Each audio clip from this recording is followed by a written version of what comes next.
How to be over $400,000 richer. Let's have a look. Hello everyone, Florian Heise here, and welcome to another episode of HeiseSays. Grab your stein of coffee. I want to have a look at this article from news.com.au. Another one about how to get richer, everyone. How to make more money. Let's have a look at this one, because this one is about superannuation. Now, I'm a fan of superannuation in that it allows people to save for the long term, and it has tax advantages. I'm not a fan of superannuation because it's the state intervening in our personal lives, forcing us to save. It's always fun when previous generations talk about how they could get into housing, how easy it was before. Well, a big chunk of their wages wasn't locked away until their retirement age. You've got to realize, when you go into retirement, you're going to be much better off if you go into retirement owning a house than if you go into retirement paying off a house or still renting. That's kind of like they missed the ball there in some regards. So, how young people can end up $419,000 richer. Millennials and Gen Z could use this long-term wealth strategy to score themselves hundreds of thousands of dollars, and here's how to do it. The only issue is, or the real issue I have as well with superannuation, is being able to access it. I think after a certain age, you should be able to take out any amount that you want for whatever you need. Maybe even if you're 30, you can take out a whole amount, then to pay a chunk off your home loan. And I know it's probably smarter and better to sit it in your super and to build it up. You may have a little bit less than when you retire, or a significant amount less. But you got to think about it from a stress perspective. If you could get rid of all your debts and stay out of them, what's wearing on you day to day in the grind, and as you're younger, worrying about your retirement or worrying about paying the mortgage and the monthly bills that you have.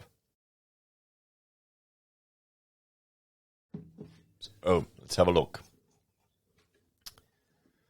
Young Australians could be up to $419,000 richer by implementing this easy hack by the time they're 35. The hack involves salary sacrificing into your superannuation fund and can make an astounding difference to the future, but also deliver immediate tax benefits too, according to one expert. Yeah, okay. Making extra payments into it, reaping the tax benefits. And what was it? I was reading a book recently from the Barefoot Investor. And one strategy he had there was just simply putting $5,000 into your savings, your long-term savings from when you're 15 to 25. $5,000 a year. That's all you do. You'll be well ahead of someone who does that from 30 all the way to the end of their retirement years, guys. That's the strategy. You got to train your kids. Because 14, you could be earning $5,000 a year easily in a part-time job. But of course, you don't want to put it in your super, do you? You want to have fun. Yet, despite the important role of people's retirement funds, a third of Aussies don't even know how much money is in their superannuation pot. A CanStar survey has showed. Now, I've encountered this with regards to when I was, an architecture student. We were all working in my course. It was one day at uni at QT back then, and it was a long day. 8 a.m. to 10 p.m. Hey, that's almost half a week's worth of work for a millennial anti-work dog walker. Hey, guys. Oh, boy. Anyway. We had 4 days a week in office, so we were all working, and it was good times back then. Everything was booming. And you'd have people who'd be let go once the market cooled down a bit, and they realized none of their superannuation was paid. They're sure it was saying on their pay slip, super was paid, but none of it was paid in. Times had gotten tough, so the boss had held off on paying the superannuation payment.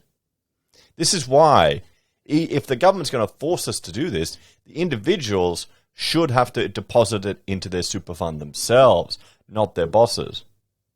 I know what you're saying, Florian, that's never going to happen. We're all a bunch of babies and the state needs to manage us. This is, think about it, guys. Look at this type of thing. We're not even trusted to save for our own retirement in this country. Our bosses have to do it for us. As employers, you have that, what I would consider a paternalistic responsibility on behalf of your staff. And yet, people are surprised at how paternalistic and authoritarian the Australian government is. Anyway, but back to that story. They'd found out that their super hadn't been paid. Now, when I was hiring staff, I told them, guys, you want to make sure you know what your super, how much it is, that it's actually getting paid, because I want you bastards to appreciate that it's costing me money. And what I would do, what I did back then, I wouldn't do it anymore. But I had it, in an account I could see attached to my bank, so you could see it, or something that tells you to see. You can be aware of your super's getting paid in every single time. And if you're not doing that, guys, check it out. So that's some good advice here from this, regardless of if you want to say if you can even afford to sacrifice extra. It found around a fifth of Australians think they'll need $1 million or more to fund their retirement, but just 39% feel they're on track to hit their savings goal. Now, you've got to understand this will be, in some ways, this can amount to a piece of propaganda, because you're not going to need $1 million for your retirement if you are confident that the pension is still going to be around. And I know everyone likes to bag on the welfare bludgers, guys, but the pension is the biggest welfare payment that's coming out there. And here's the thing. If people have been paying taxes or forced to pay taxes for their whole life, I can completely appreciate them expecting the pension. Maybe we should look... do you think it'd even be possible to kind of decant off this type of gravy train situation we're having? They're going to have to keep growing the population to ensure the workforce is large enough to sustain the previous generations, because the government hasn't saved and invested any of the tax revenue they've got. They've spent it all to buy votes. This is a mess. It's too big, too far removed from the people who are actually paying. And then you're beholden to Centrelink, whatever department. Anyway, salary sacrificing can't only help bring in the money for retirement, according to financial comparison provider Canstar, but also work as a long-term wealth strategy. It involves making an arrangement with your employer for an agreed amount to be paid from your pre-tax pay and put towards your super. That's how it works. Take a 35-year-old Australian who earns a typical annual income of $77,000 with change, who would have a super balance of $61,000. They could top up their superannuation through salary sacrificing between $104,000 and $419,000, assuming they retire at 67. I don't think that retirement age is going to be around by the time we get to that point. If the worker were to solely retire on employer super contributions mandated by the government, they would retire with a balance of $694, well short of the $1 million goal. Okay, they're plugging the $1 million goal here that everyone seems to think they'll need. But the idea, this is good advice. If you can afford to make a small sacrifice into your super and get some tax advantages, you should do it, particularly when you're younger. You may not even notice it. When I did my stint in government work, you get so much additional super payments, so much additional paid into it. It was ludicrous. I did about a year and a half for the government, and it's such a different environment to the real world, to the corporate world. We were in the Architectural Practice Academy. I was the only one worried that we were running out of work. How could this practice academy keep running? No one else cared. They were just on the gravy train. Could you imagine 12 architecture students all working together running this little practice? Such a bunch of prima donnas, and I can't talk. However, if they started sacrificing 2.5% of their annual before-tax income from 35 on top of their employer contributions, they would be $104,000 better off, with an overall superannuation balance of nearly $800,000. Someone could reach $1 million by sacrificing 7.5% from the age of 35. This all sounds good. Yeah, whoop-de-doo. But you've got to think about that. We've still got to pay tax, and people need to save to get a house. People are struggling to get into property. Let's bring up a chart here. This is capital cities here. There we go. And I'm going to full screen it so I can see over here. What are we talking? Capital cities, 3 bedders, $1.1 million. This is why people can't salary sacrifice 7.5% of their money into property. Let's go Brisbane. My town, where I'm living, come on, we'll refresh. It's still reasonable. It was affordable. There you go. 3 bedders. Come on. three betters, 600 grand in July.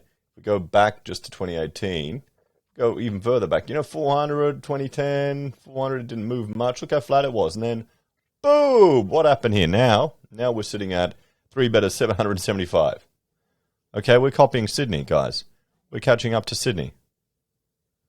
Okay? This is why. This is why it's all well and good. It's all well and good saying this type of stuff. Hang on, I got to clear that. There we go. All well and good saying this type of stuff that people should just salary sacrifice 7.5%. I mean, it's awesome advice. You get tax advantages, but they're talking here about someone on an average income. Okay? If you're earning, really good six-figure income, sure, if you're a husband and wife team, go nuts. Find a way to do it. I encourage you all to save for the long term, to build up emergency funds so you're not dependent on others. That's the best stress relief you can get. But I mean, someone on 77 grand, getting them to sacrifice 7.5%. I mean, when they're trying to get into housing, when they're trying to have a family, when they want to have kids, sounds great. If they're, 10%, okay, 10% of your income, which is good. But remember, you're already sacrificing a whole lot of super as well. Until they're 67, you'll be 419 better off with a balance of 1.1 million. And then you die, Labor gets in, we get a death tax, and they get it all back. Here's the thing, if you have an emergency or a situation, they're going to screw you to get access to that money. That's the issue with it. What if you want to buy a house? You know how frustrating it is to have huge amounts of money in your super for a deposit, or even half a house.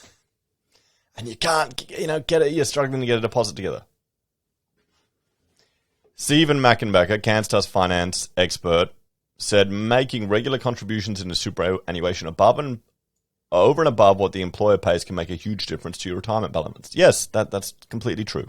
You know what would be great? Maybe we reduce the tax burden on Australians. Wouldn't that be a novel concept there? So maybe that's how we could save more. What do you reckon? Most Australian employees nominate a super fund to take the compulsory contributions made by their employer and then set and forget about it. However, this means they miss an opportunity to greatly improve their retirement lifestyle, he said. Employees can salary sacrifice into their superannuation up to a concessional contribution maximum of $27,500, including the employer contribution, which is taxed at 15% for most employees instead of what is usually a higher marginal tax rate. Even a modest salary sacrifice delivers immediate tax advantages. In the long term, the power of compounding, where you earn interest on interest, can result in an astonishing growth in retirement savings. And that's right. That is the advantage. We need to get a culture of where people are saving for the long term. But, I mean, petrol's just gone up. Food has gone up. On the carnivore diet, you're noticing it. Well, I'm noticing it. Meat's getting damn expensive. All these costs are going up. So there's a lot of people there that won't have that luxury. Let me bring up another chart here. This is just showing you some of the differences here in Australia in disposable income for households. Upper end over $2,000. The middle, $1,000. The lower end, $433. I mean, even if you can start squirreling away a little bit of money, what would be smarter? To pay it off, put extra into your super, or pay off your mortgage? Got to think about it. While it's never too late to sacrifice into super, Mickenbacker said the best time to do it is when you still have plenty of years ahead of you in the workforce. In saying that, people need to remember they're usually tying up the money, salary sacrifice into super until they reach retirement age, he said. This means they generally can't use the funds to put towards buying a home or other unforeseen uses. Yes, that's the issue. You need to have an emergency fund. This is probably, if we look at the Dave Ramsey steps, if you look at the Barefoot Investor steps, this is after you've gotten rid of all your debt, you've got your mortgage under control, and you're making additional contributions to it. Here's a question for you. Can you set up a super fund for kids? Because that's probably what you should do. Set up a fund for your kids and just put all their little pocket money that they get, the gifts they get, just put it into there. I've changed from a retail fund, I went over to, I think it was Combank, one of theirs, to ING, where I could buy shares. And I'm kind of, I didn't want to go self-managed, but I think I may just go and stick it all in something, because all I want is pretty much an EFT, and do all my investing on the private. I'd like to buy some Google shares. There's talk about them having a split. I think that'll increase the liquidity. I can't directly do it in my fund. The Association of Super Funds of Australia estimates that the amount needed by a couple retiring in 2021 to live comfortably in retirement was $640,000. The estimates assume that the retirees live in a home they own, demonstrating that retirement planning needs to factor in multiple financial goals, he adds. Yes, that's the biggest issue here, guys. Home ownership. Home ownership, everyone. Well, let's have a bit of a talk about this one. Well, what do you reckon, guys? I mean, there's some genuine advice there, and for some people, this will be the first time they've encountered it. They may not realize how much of a significant impact it can actually make, even small amounts that you contribute. But you've also got to understand the superannuation industry wants to have control over as much of your money as they can, because that's what they make money from, controlling it.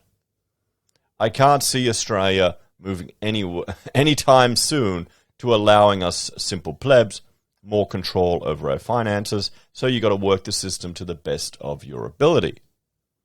But still, with costs going up and home ownership out of reach of many people, I can't see a lot of people people who are struggling to get a deposit together, I can't see them going into super. You can have those, special savings accounts to save for a home loan. I wonder if they should really just allow you to take superannuation for housing deposits. Then we know what will happen for housing, guys. We know what will happen then. What do you think? Are you a fan of super and additional contributions? Have you ever encountered a situation where you, only discovered after you'd left your employer that you didn't get paid? And what advice would you give to people? And finally, let me know if I can start up super funds for my young kids and just start chucking money in there. Why not? It's a way to do it. Guys, thanks for watching. And I want you to check out this last video I did about the anti-work movement. Now, they've got a lot of good points, a lot of sensible points. But, if you want to get to a point where you don't need to work, you got to work bloody hard to get there. And they just don't seem to get it. Take care. I'll see you next time.